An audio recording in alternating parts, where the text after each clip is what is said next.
Redline Crooks is a top-down action roguelike about endangering literally everyone on the road. A market normally reserved for Twitch streamers with supercars that their little baby hands can hardly control.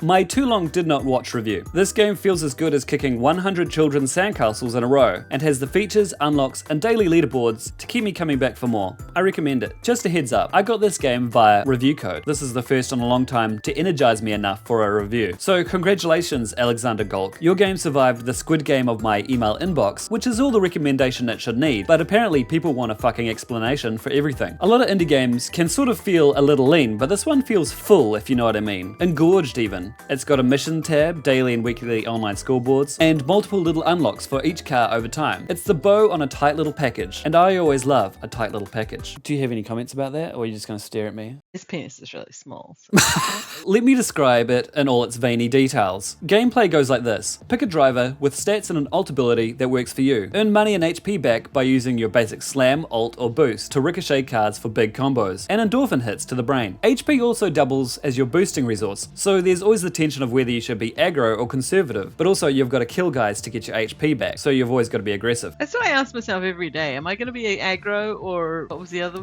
Conservative. Conservative. Am I going to be aggro today or what's the other option?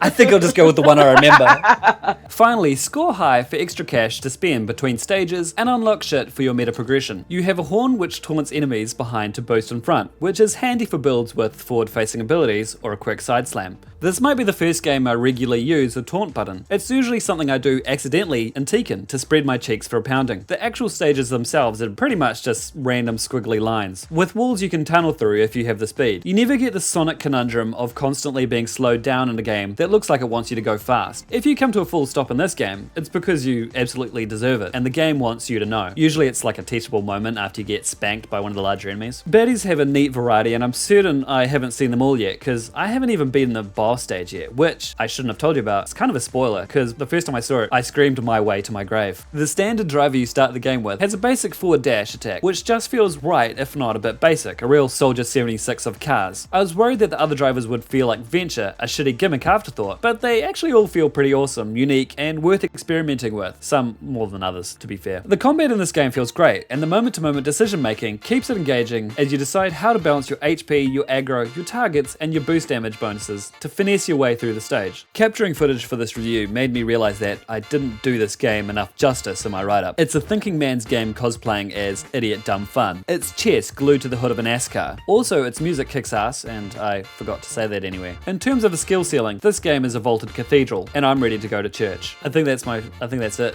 Subscribe. Hold up. Your